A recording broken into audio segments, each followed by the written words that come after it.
and impactful. I prayed to God to give me vision to know exactly what each person in this room needed to hear. The grads, who need to be encouraged and motivated about your future and walking into the endless possibilities that this life has to offer for you. Parents, family, and support systems whose job is not yet done, supporting them, guiding them, and assisting them in their endeavors to be the best possible human beings they can be, while making a tremendous impact on this world with their unique gifts and talents. And school staff, who deserve a job well done, and who also need their own brand of motivation to gear up and do it all over again for the class of 2027. What am I going to do? I asked and asked this question. I asked God, what do you want me to say? And then it hit me. He had already answered my question. He wants me to ask you, what you gonna do now? You've done it. You have completed your high school studies. So what are you going to do to ensure that you fulfill your greatest purpose and that your life, with all of its goods and not so good, has the greatest impact? We are born into the families that we are born into. We have the experiences that we have. We possess the skills and talents that we do. We endure immense, unbelievable heartache at times. We have times when we are wildly successful, and we experience embarrassments and failures, all to become exactly who we are meant to be and to do exactly what we are meant to do. None of it is an accident, and none of it is by chance. It is all designed to get you to be exactly who you are meant to be. So what are you doing with your experiences? Are you complaining about them?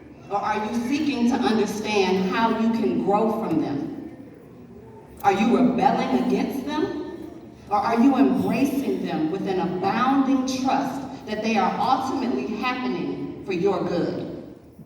Are you resentful of the people who left you, abandoned you, and are not here for you? Or are you focused on who you have and who is here for you and appreciative of what they have to offer? Are you taking your gifts and talents for granted? Or are you honoring them, doing right by them, and using them to the absolute best of your ability? Are you holding grudges?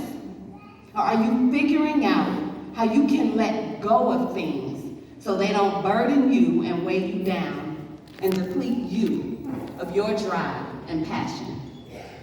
Are you scheming on how you can get revenge against someone who wronged you? Or are you planning for your future so that you can leave your powerful mark on this world? What exactly are you doing with your experiences? I'm a psychologist, so I'm going to emphasize the importance of taking care of your mental health and dealing with your stuff.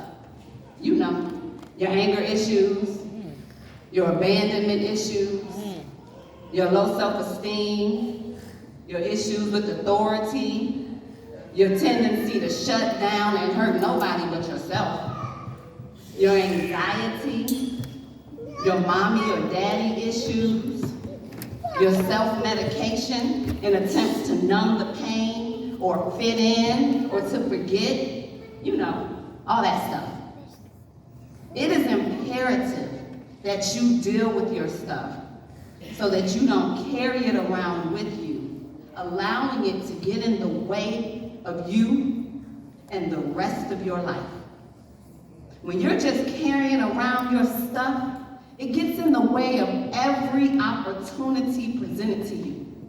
You can't shake hands to solidify a deal because you're fighting to hold back those bags of fist up, you know, when it's on your arm and it swings forward, and you can't shake hands.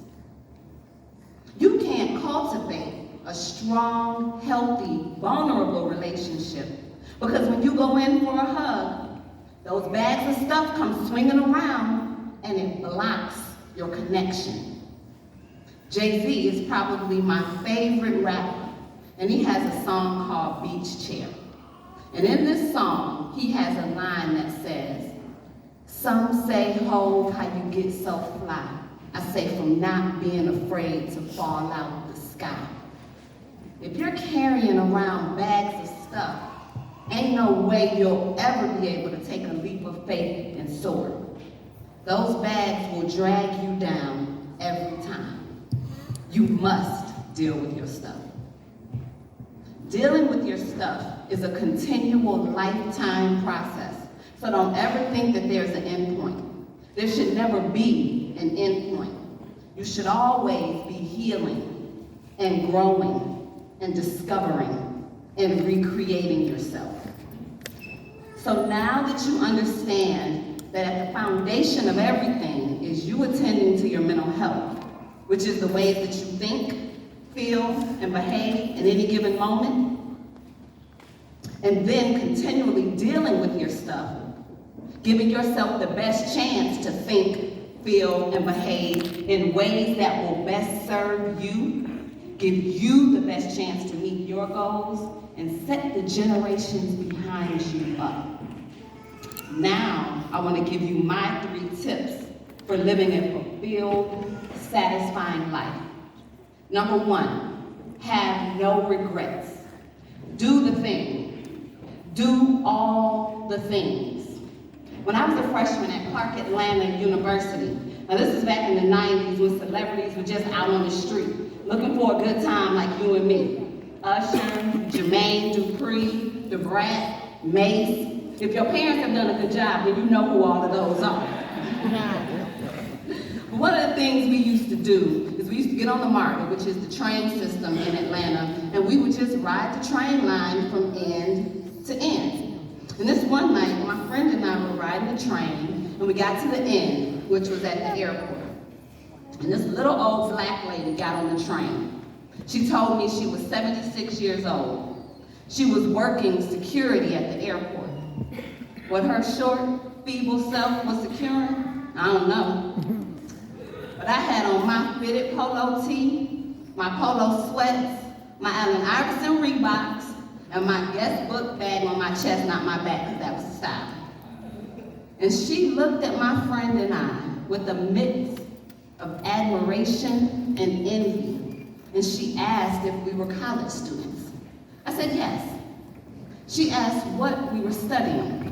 I promptly said, I'm a psychology major, as I aspire to earn my PhD in counseling psychology so that I can strengthen the Black family and Black couples.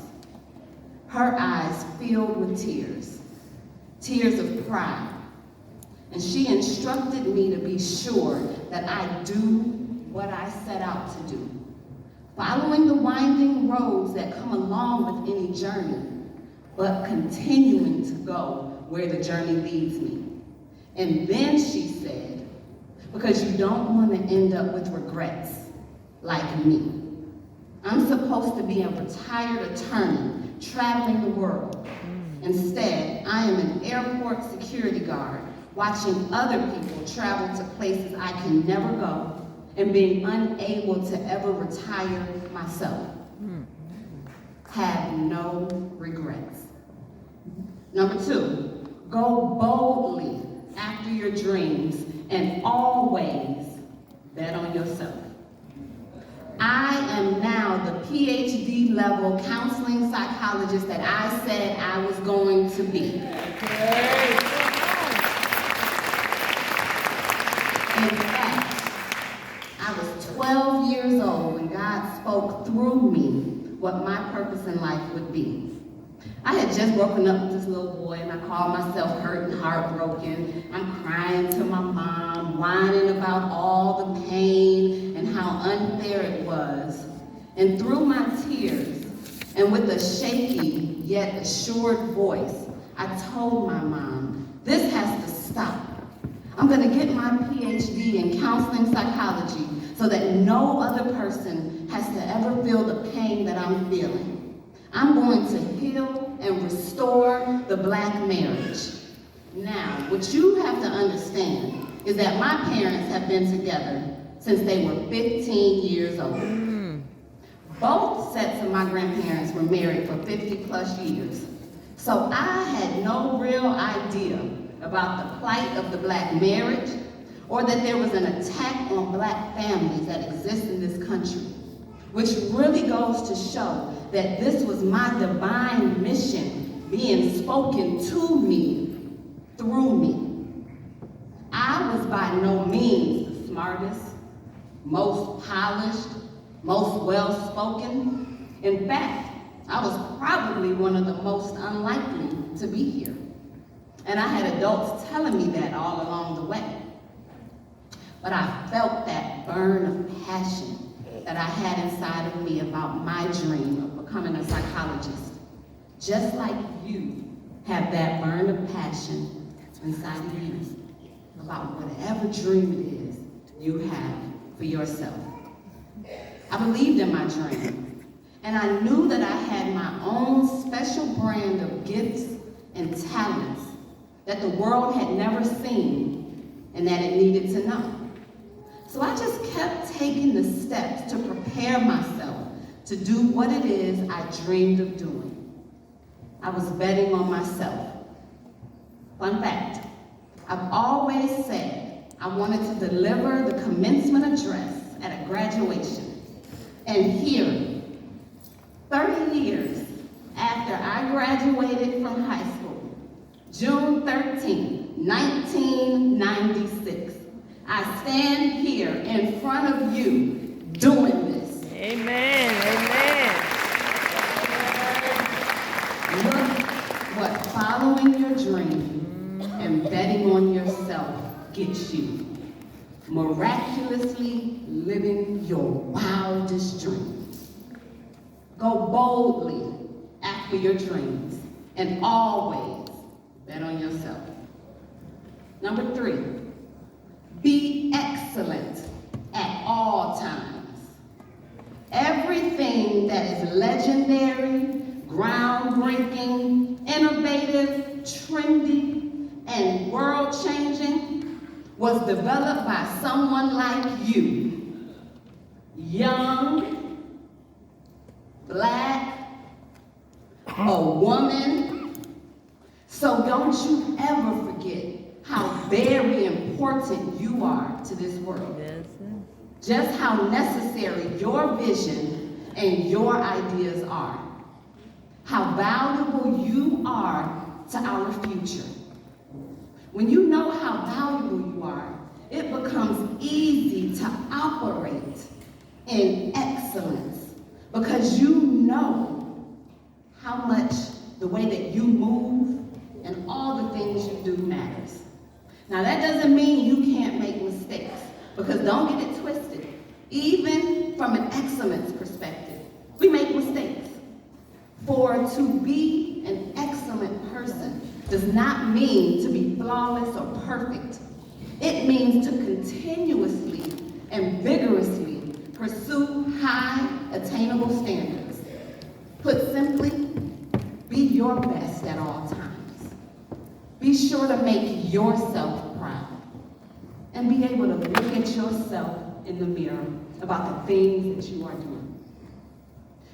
No matter where I go, the size of the crowd that I'm speaking to, or who is in the audience, I speak as if in front of 1 million people, as if in front of my ancestors who prayed me to this spot, as if in front of the billionaire who could give me my big shot. That's what I was doing when Dr. Vita Giles Weeks saw me and said, she's powerful. She knows how to command a room. She is passionate and loves what she does. And me,